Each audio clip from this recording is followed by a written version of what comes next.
اعوذ باللہ السمیع العلیم من الشیطان الرجیم بسم اللہ الرحمن الرحیم وبہ نستعین انہ خیر ناصر و معین وصلی اللہ علی سیدنا محمد وآلہ الطیبین الطاہرین اللہم صلی علی محمد وآل محمد۔ عزیزان گرامی، سامعین محترم، کاروان عطرت اور پروردگار متعال کے بہترین مہینے میں پروردگار متعال کے خصوصی مہمان، السلام علیکم ورحمۃ اللہ وبرکاتہ۔ امید ہے کہ آپ خیر و عافیت سے ہوں گے اور آپ کا ہر پل اس ماہ مبارک رمضان میں عبادت کی صورت میں پروردگار متعال کے پاس لکھا جا رہا ہوگا اور بہترین ریوارڈز اور اجر و ثواب کو پروردگار متعال کے یہاں سے حاصل کر رہے ہوں گے۔ عزیزان گرامی، شرح و ترجمہ دعائے ابو حمزہ سمالی کے ساتھ ایک دفعہ پھر آپ کی خدمت میں حاضر ہیں۔ عزیزان گرامی، پچھلے حصے میں ہم نے یہ جاننے کی کوشش کی کہ ہم اس طرح کیوں پروردگار متعال کے بارگاہ میں گفتگو کر رہے ہیں کہ ادعوک یا سیدی بلسان قد اخرسہ ذنب، پروردگار میں تجھے ایسی زبان سے پکار رہا ہوں جس کے گناہ نے اسے بولنے کے قابل نہیں چھوڑا، یا رب اناجی کے بقلب، پروردگار میں تیرے ساتھ ایک ایسے دل سے مناجات کر رہا ہوں کہ قد اوبقہ جرمو، کہ جس کے جرم و جنایت نے اسے ہلاک کر دیا۔ خوب، ہم یہ بھی کہہ سکتے تھے پروردگارہ میں اپنی اس زبان سے بات کر رہا ہوں کہ جسے میں نے گناہوں کی وجہ سے بولنے کے قابل نہیں چھوڑا، یا میں اپنے اس دل سے بات کر رہا ہوں یا تجھے پکار رہا ہوں کہ جو میرے گناہوں کی وجہ سے تباہ و برباد ہو گیا۔ ہم یہ فاصلہ کیوں ڈال رہے ہیں؟ پروردگارہ میں ایک زبان سے بات کر رہا ہوں کہ جس کے گناہ نے اسے بولنے کے قابل نہیں چھوڑا، ایک دل سے بات کر رہا ہوں، نہ کہ میرے دل سے بلکہ ایک دل سے بات کر رہا ہوں کہ جو اپنے گناہوں کی وجہ سے برباد ہو گیا۔ اس کے بعد ہم نے آپ کی خدمت میں ایک مثال پیش کی کہ جس میں ہم نے یہ جاننے کی کوشش کی کہ کس طرح انسان لوگوں کے ساتھ گھلنے ملنے کے لیے، لوگوں سے بینیفٹس حاصل کرنے کے لیے، معاشرے میں رہنے کے لیے لوگوں کا رنگ اپنانا شروع کرتا ہے اور اپنا ایک کیریکٹر بلڈ کرتا ہے، جسے سائیکولوجیکل ٹرمینالوجیز میں پرسونا بھی کہا جاتا ہے۔ اب وہ شخص آہستہ آہستہ اپنے آپ سے بیگانہ ہو جاتا ہے، اب اس کے گفتگو کرنے کے طریقے میں تبدیلی آتی ہے، سوچنے کے طریقے میں تبدیلی آتی ہے، رہن سہن کے طریقے میں تبدیلی آتی ہے، یہاں تک کہ کوئی چیز اسے پچھلے پرانے زمانوں کی یاد دلاتی ہے اور پھر اسے وہ بات یاد آتی ہے، جب اسے وہ لطف آتا ہے کسی اپنے ملک کے شخص سے ملنے سے یا کسی اپنے گاؤں کے دوست سے یا رشتہ دار سے ملنے کی وجہ سے، جب اسے وہ لطف آتا ہے تو اسے یاد آتا ہے وہ زمانہ جب وہ کسی اور طریقے سے سوچا کرتا تھا، کسی اور طریقے سے رہا کرتا تھا،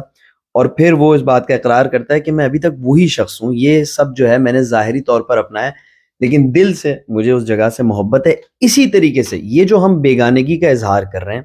یہ جو ہم فاصلے کا اظہار کر رہے ہیں کہ پروردگارہ میں اس زبان سے بات کر رہا ہوں کہ جس کے جرم نے اس کو کالا کر دیا، تو ہم یہ عرض کرنا چاہ رہے ہیں کہ پروردگارہ یہ جو ہماری حالت ہے یہ اس لیے نہیں کہ ہم اندر سے تجھ سے بیگانہ ہو گئے، بلکہ ہم اپنے آپ سے بیگانہ ہو گئے، ہم اپنے آپ کو بھلا چکے ہیں۔ ہم نے جب تجھ پہ اعتماد نہیں کیا اور ہم نے انسانوں پر اعتماد کیا تو لہٰذا ہمیں ان کی طرح ہونا پڑا، ہمیں ان کی خوشیوں کا خیال رکھنا پڑا، ہمیں اس طرح زندگی گزارنی پڑی کہ ان کو ہم سے رضایت حاصل ہو۔ تو اسی لیے آہستہ آہستہ ہماری کیریکٹر بلڈ ہوا اور ہم تجھ سے اور اپنے آپ سے بیگانہ ہو گئے۔ ہم نے ایک نئی زبان اختیار کی کہ جس میں جھوٹ بولنے پر کوئی پابندی نہیں تھی، لوگوں کے بیچ میں لڑائی جھگڑا کریٹ کرنے، فساد کرنے پر کوئی پابندی نہیں تھی، غیبت کرنے پر کوئی پابندی نہیں تھی، دوسروں کے مذاق اڑانے پر کوئی پابندی نہیں تھی۔ پابندی تھی زبان پر تو تیرے ذکر کرنے کی، تیرا شکر بجا لانے کی، تیری مدح و ثنا کرنے کی زبان پر پابندی تھی، اور باقی تمام ان چیزوں سے کہ جن کو تو پسند نہیں کرتا تو ان کے حوالے سے زبان پر ہمارے کوئی پابندی نہیں تھی۔ ہم نے ایک دل اختیار کیا، ایک قلب اختیار کیا کہ جس پر کوئی پابندی نہیں تھی خیالات کی، چیزوں کے خیالات، لوگوں کے خیالات، ہر وہ خیال جو صحیح ہو غلط ہو ہم نے اس دل میں آنے دیا، اس میں کوئی پابندی نہیں تھی۔ اپنے منافع کی خاطر ہم نے اس دل کو ہر قسم کے خیالات سے بھر دیا۔ ہاں، اگر پابندی تھی ہمارے دل پر تو وہ تیری جانب توجہ کی پابندی تھی، تیرے خیال کی پابندی تھی، تجھ سے غافل نہ ہونے کی پابندی تھی۔ تو اب ہم اقرار کرتے ہیں کہ یہ زبان اپنے جرم و گناہوں کی وجہ سے تجھ سے گفتگو کرنے کے قابل نہیں رہی ہے، یہ دل اپنے گناہوں کی وجہ سے سیاہ و برباد ہو گیا ہے۔ ہم دوبارہ اپنے آپ کو واپس ڈھونڈنا چاہتے ہیں، ہم دوبارہ اپنا ریلیشن تیرے ساتھ جوڑنا چاہتے ہیں، ہم دوبارہ اس زمانے پر واپس جانا چاہتے ہیں جب تیری محبت ہمارے دلوں میں بس چکی تھی، جب ہم تجھ سے مانوس تھے، جب ہم ہر اچھائی کو تیری جانب سے سمجھتے تھے، ہر برائی کو تیری ناراضگی کی وجہ سے ترک کیا کرتے تھے، جب ہم تیری رسپیکٹ کیا کرتے تھے، تیرا خیال ہمارے دل میں ہمیشہ موجود ہوا کرتا تھا۔ لہٰذا پروردگارہ اب یہ جو تجھے پکار رہا ہے، جو تجھے صدا دے رہا ہے، یہ وہ کیریکٹر نہیں ہے کہ جو لوگوں کے بیچ میں نے اپنایا تھا، بلکہ یہ میں ہوں، یہ وہ اصلی میں ہوں جو تیرے سے بات کرنے کے لیے تڑپ رہا ہے، تیرے ساتھ دوبارہ رشتہ جوڑنے کے لیے تڑپ رہا ہے۔ ادعوک ہے دعا کا اگلا جملہ، یہ ہے کہ ادعوک یا رب راغبا راغبا راجیا خائفا۔ پروردگارہ اب جب میں تجھے صدا دے رہا ہوں تو میرے دل کے اندر تجھ سے خوف بھی ہے کہ اگر تو مجھے نہ بخشے تو پھر میرا کیا ہوگا، لیکن ساتھ میں رغبت بھی ہے کہ اگر تو مجھے بخش دے اور اپنے تمام ان اچھی نعمتوں سے اور ہر وہ اچھائی سے اور اپنے نور سے اور اپنی مہربانی سے اگر مجھے نواز دے تو میں کتنا خوش نصیب ہو جاؤں گا۔ پھر عرض کرتے ہیں کہ راجین خائفہ، ایک طرف سے میرے دل میں امید تیری جانب وابستہ ہے، میں اتنا امیدوار ہو کر تیرے در پہ آیا ہوں کہ اب اگر تو نے مجھے اجازت دی کہ میں اپنے امام کے الفاظ میں تجھ سے گفتگو کروں تو اب تو ضرور کچھ نہ کچھ ملنا ہے، اب میں خالی ہاتھ نہیں جانے والا۔ لیکن ایک طرف سے خوف بھی میرے دل میں ہے کہ اب بھی اگر تو نے مجھے خالی ہاتھ لوٹا دیا تو میں کیا کروں گا، پھر میں کس کے در پہ جاؤں گا، اس سے بہتر میں کیا اختیار کر سکتا ہوں۔ اذا رأیت مولاو یا ذنوبی فزعت، پروردگارہ جب میں اپنے گناہوں کو دیکھتا ہوں، اذا رأیتو جب میں دیکھتا ہوں، مولا یا اے میرے مولا، ذنوبی پروردگارہ جب میں اپنے گناہوں کو دیکھتا ہوں تو میری چیخ نکل آتی ہے، میری آواز بلند ہو جاتی ہے، میں نے کیا حال کیا ہے، کن کن طرح سے تیری میں نے گستاخی کی ہے، کن کن طرح سے میں نے تجھے ناراض کیا ہے، ایک پل میں نے تیری خوشی کا خیال نہیں رکھا۔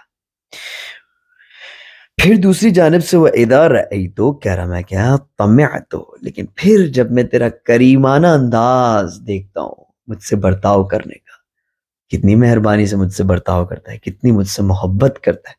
تو میرے دل میں لالچ آ جاتی ہے تیرے پاس آنے کی۔ عزیزان گرامی، کرامت کے حوالے سے بھی ہم نے آپ کی خدمت میں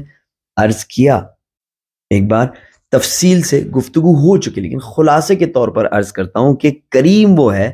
کہ جو حسن سلوک میں کمال رکھتا ہو، یعنی حسن سلوک کے مراحل ہوتے ہیں مختلف، لیکن جو کمال رکھتا ہو حسن سلوک میں، اچھے برتاؤ میں، اسے کہا جاتا ہے کریم۔ اور لالچ کے بارے میں بھی ہم نے آپ کی خدمت میں عرض کیا کہ لالچ وہ چیز ہوتی ہے جو انسان حاصل کرنا چاہتا ہے اگرچہ کہ اس کے لیے اس نے محنت نہیں کی ہوتی۔ اگر میں نے 2000 روپے کے لیے محنت کی اور میں 2000 روپے چاہ رہا ہوں تو اس میں کوئی مسئلہ نہیں ہے، یعنی یہ لالچ نہیں ہے، لیکن اگر میں 2000 کی محنت کر کے دل میں چاہ رہا ہوں کہ مجھے 4 ملے تو یہ لالچ ہے۔ پروردگار متعال کے در پر یہ انوکھا در ہے جس پر لالچ ہی لے کر آنا ہے، کیونکہ ہم کوئی ارزش نہیں رکھتے کسی چیز کو حاصل کرنے کی، جو کچھ ملنا ہے اس کے فضل و کرم و اس کی مہربانی سے ہمیں عطا ہونا ہے۔ اسی لیے ہم کہتے ہیں کہ ایک طرف سے جب اپنے گناہوں کو میں دیکھتا ہوں تو میری چیخ نکل آتی ہے کہ میں نے کیا کیا ہے، کیا حال کیا، اور دوسری طرف سے جب میں تیرے کریمانہ برتاؤ کو دیکھتا ہوں تو میری لالچ مجھے تیری جانب کھینچ لے آتی ہے۔ اب ہم پروردگار متعال کے بارگاہ میں ایک مختصر سا نتیجہ عرض کرتے ہیں کہ فَإِنْ عَفَوْتَ فَخَيْرُ رَاحِمٍ، اب اگر تو نے ہمیں معاف کر دیا تو تو بہترین رحم کرنے والا، ہماری توقع تجھ سے یہی ہے۔ وَإِنْ عَذَّبْتَ فَغَيْرُ ظَالِمٍ، اور اگر تو نے مجھے میری گناہوں کی سزا دی تب بھی تو نے میرے حق میں کوئی ظلم نہیں کیا۔ پروردگارہ سراسر انصاف کا تقاضا یہ ہے کہ مجھے میری گناہوں کی، میری گستاخیوں کی سزا ملے۔ اس کے بعد ہم پروردگار متعال کے بارگاہ میں ایک اور طریقے سے انہی باتوں کو بیان کرتے ہیں کہ حجتی یا اللہ فی جرأتی علی مسئلتک مع اتیانی ما تکرہ جودک و کرم، پروردگارہ میری دلیل، میری حجت، وہ چیز جو مجھے اس بات پر قائل کرتی ہے کہ میں جرأت کروں اور تیرے بارگاہ میں اپنے ہاتھ بلند کر کے تجھ سے اپنی حاجت طلب کروں، اس کے باوجود کہ جو میرے نام اعمال میں مصیبتیں اور برائیاں لکھی گئی ہیں وہ تیری بخشش اور کرم ہے۔ اس کو کیسے سمجھیں عزیزان گرامی؟ ہم پروردگار متعال کے بارگاہ میں حاضر ہیں، تصور کریں، اور اپنی حاجتیں بیان کر رہے ہیں، پروردگار متعال سے دعائیں مانگ رہے ہیں، اور کوئی ہمیں ہمارا نامہ اعمال کھول کر دکھاتا ہے، کہتا ہے یہ دیکھو یہ تم نے کیا کچھ انجام دیا ہے، اور اب بھی تمہیں جرأت ہے کہ تم پروردگار متعال سے سوال کرو، مسئلت کرو، اپنی حاجتوں کو طلب کرو. تو پھر ہم اسے جواب دیتے ہیں کہ بالکل ہم اس بات کو جانتے ہیں، اس کا اقرار کرتے ہیں، لیکن یہ اللہ سبحانہ و تعالیٰ کا جود و کرم ہے کہ جس نے دوبارہ ہمیں پروردگار متعال کے دروازے پر لا کر ٹھہرا دیا ہے. عبارت تھوڑی مشکل ہے، میں چاہتا ہوں کہ تحت اللفظ ترجمہ کروں تاکہ عبارت سے بھی آشنائی بڑھے. حجتی یا اللہ، میری دلیل اے میرے رب، فی جرأتی، میرے جرأت کے لیے، علی مسئلتک، کہ میں تجھ سے سوال کروں، یعنی میری دلیل اس بات کے لیے کہ میں جرأت کروں اور تجھ سے سوال کروں، مع اتیانی ما تکرہو، باوجود اس کے کہ میں نے ہر وہ کام انجام دیا ہے جو تجھے ناپسند ہے. کیا دلیل ہے، کس وجہ سے پھر بھی میں آگے کھڑا ہوا ہوں؟ جود و کیا و کرم ہو، تیری جود اور تیرا کرم ہے. وعدتی فی شدتی مع قلت حیائی رأفتک و رحمتک. عدہ عزیزان گرامی وہ سامان ہے جو انسان کسی ہنگامی حالات، خاص کر کے جنگ کے لیے تیار کرتا ہے. کوئی اسلحہ وہ خرید کے رکھتا ہے، کوئی پیسے وہ اکٹھا کرتا ہے، اور کچھ چیزوں کو وہ سائیڈ میں رکھتا ہے کہ جب کبھی کوئی ہنگامی حالات ہو اور جنگ ہو تو وہ ان چیزوں کو استعمال کرے. اب ہم پروردگار متعال کے بارگاہ میں عرض کرتے ہیں کہ پروردگار اگرچہ ہم بے حیائی کے شکار ہیں تیرے سامنے، بے شرمی کے شکار ہیں تیرے سامنے، لیکن ہم نے ایسے ہنگامی حالات کے لیے ایک سامان ضرور اکٹھا کر کے رکھا ہے، اور وہ سامان ہے تیری رأفت اور تیری رحمت، یعنی تیری محبت اور تیری رحمت. عدتی فی شدتی مع قلت حیائی، پروردگارہ میرا سامان ہنگامی حالات کے لیے اگرچہ کہ میں بہت بے حیا ہوں، رأفتک و رحمتک، تیری رأفت اور رحمت ہے. یعنی اگر حالات کبھی بہت خراب ہو گئے تو ہم تیری رأفت کی پناہ حاصل کریں گے، تیری رحمت کی پناہ حاصل کریں گے، اگرچہ کہ ہم بہت تیرے مقابلے میں بے حیائی کے شکار ہیں. وقد رجوت اللہ تخیب بین ذین و ذین منیتی، اور پروردگار میں امید رکھتا ہوں کہ ان دونوں کے بیچ تو مجھے اپنی آرزوؤں کے حوالے سے نا امیدی کا شکار نہیں ہونے دے گا. کن دونوں چیزوں کے بیچ؟ ایک طرف سے جود اور کرم جس کا میں نے سہارا لیا ہوا ہے، تیرا جود اور کرم کا، اور دوسری طرف سے تیری رأفت اور رحمت کا. میری امید یہ ہے کہ ان دونوں کے بیچ جو میری آرزویں ہیں، جو میری حاجتیں ہیں، پروردگار ان کے حوالے سے تو مجھے نا امیدی کا شکار نہیں کرے گا. فحقق رجائی، بس اے میرے معبود میری امیدوں کو پورا فرما دے. واسمع دعائی،